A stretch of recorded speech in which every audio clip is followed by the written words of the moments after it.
Hey, what's up YouTube? It's Jafrican once again, and today I'm here with another one. Today I want to share with you my 10 pros about teaching in the Turks and Caicos Islands, right?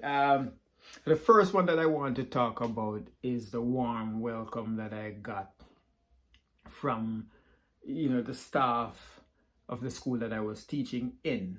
I got a very warm welcome both from the Jamaicans that were already there and the other teachers that are from various places in the world, and the local teachers that were there. I got a very, very warm welcome, and I really appreciated that. It's from house visits to parties and all of that. It was a very warm welcome. I felt at home. Mind you, I really only taught in Jamaica for a few a few months. Well, nevertheless, I felt at home. The second thing that I want to share is that when I got to the Turks and Caicos Islands, of course, I had to search for a house, an apartment. I had to get settled. And what the government did is that they gave me a salary advance or a loan. They pay you before you work, right? So that you'd be able to settle in. And one of the fun things about it, I was flown in, didn't have to pay for the flight. I was put up in a hotel until and I was chauffeur driven, right? Until I found an apartment. So that's a good thing. It's a good way of getting you settled in. So the settling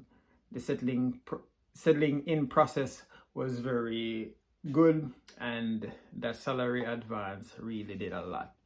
So that's that. Now the third thing, right, that I enjoyed over the years of teaching in the Turks and Caicos Islands is that Christmas loan.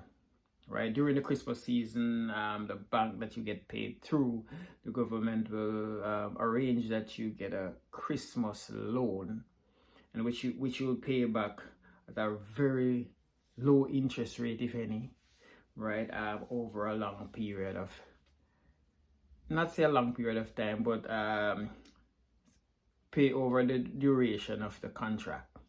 Like for instance, that year, you'll have until the August of that year to finish paying for that loan. So that was very useful for those who had projects doing back in their home country or even within the Turks and Caicos Islands. That Christmas loan was very helpful. Next thing that I want to talk to you about is the short commute. In Jamaica, and I'm sure for people who are from bigger countries with lots of traffic, right, the short commute is a lifesaver to them, as it was for me. That short commute, I enjoy. I get to school, I get to work in like maybe 5-6 minutes, right? Sometimes I'll put in a track to play on the radio, and by the time the song goes, by the time I get to 2 songs, I'm already at work, right? So that short commute was very useful. It gives you back so much time in your day. Unlike in Kingston, you could be in traffic for hours, right? And that takes a lot from what you could do with your time. So I enjoyed that short commute over the years, and I wouldn't trade it for anything. Right, trust me, I wouldn't trade it for anything. Another thing that I want to talk to you about is the workload. First of all, the class size and the workload, 2 things that I want to talk about. Very rare you might have a class size over 30. Most class sizes are below 20 for me, and a few over 30, but it's very rare, and a little bit less under 30. Not say under 30, but over 20, but under 30. So the class size is very manageable, and it pretty much makes things a lot more easier on the teacher. So that's class size and workload. Now pay, the pay. Of course, we get paid in US dollars, right? So that's one thing I want to point out. We get paid in US dollars, and that is very good, which means if you need to make purchases in the United States or places that spend, or even on the island, you don't need to buy US dollars to do this because you already earn in US dollars. Now, the point that I want to make is that the pay when compared to, say, teaching in Jamaica or even working in Jamaica, when you convert it, because for most of us,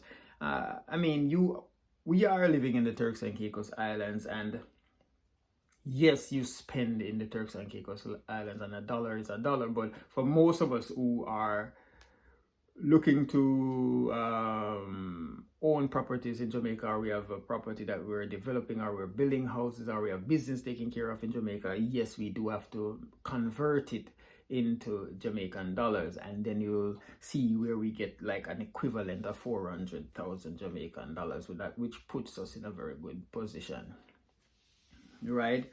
And of course, that's not the exact conversion, but a rough estimate, right? So the pay is very good in comparison to what we would be getting in Jamaica. I can't speak for other Caribbean islands or teachers that are from other countries around the world, but I do know for us in Jamaica, that is a big step, and that is huge help on our part.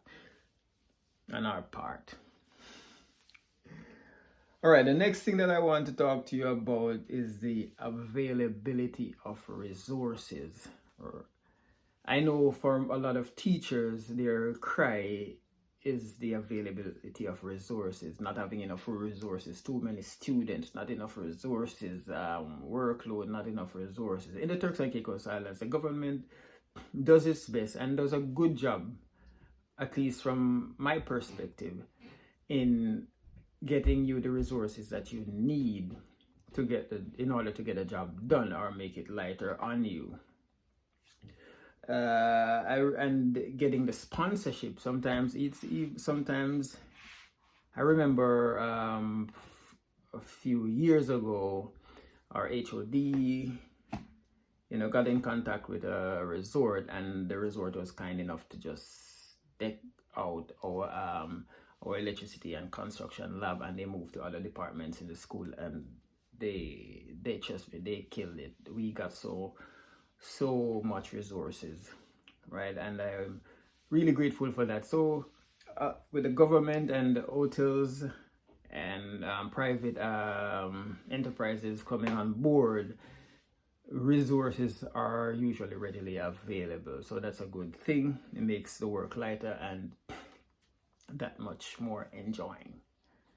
Next thing that I want to talk about is the staff and student cultural diversity. The staff and student cultural diversity. We have students and teachers from all over the world. To name a few, we have teachers from Jamaica, the Turks and Caicos Islands, the Bahamas, Nigeria, the Philippines, Guyana, Trinidad and Tobago, India,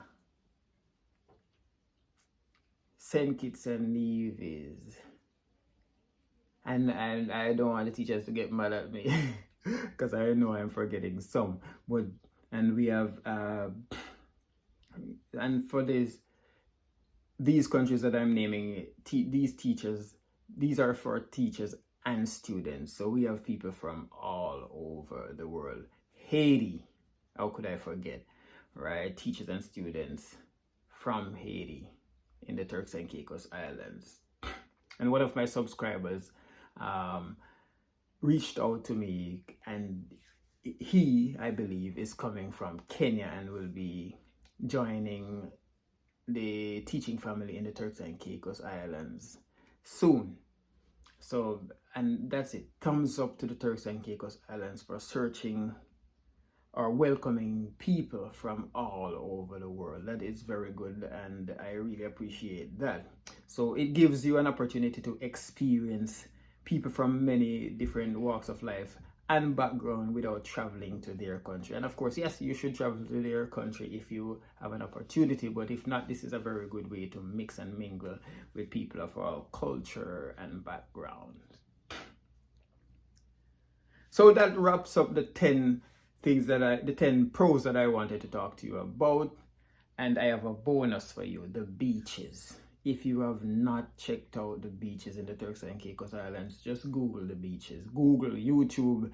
You can go back on some of my videos and you'll see the different beaches. You have a Saturday.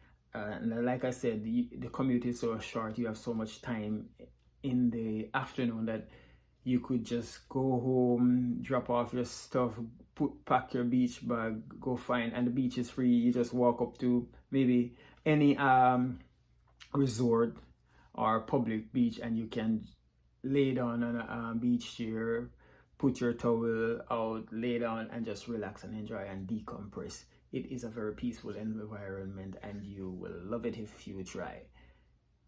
Thank you for watching. This is all I have for you today.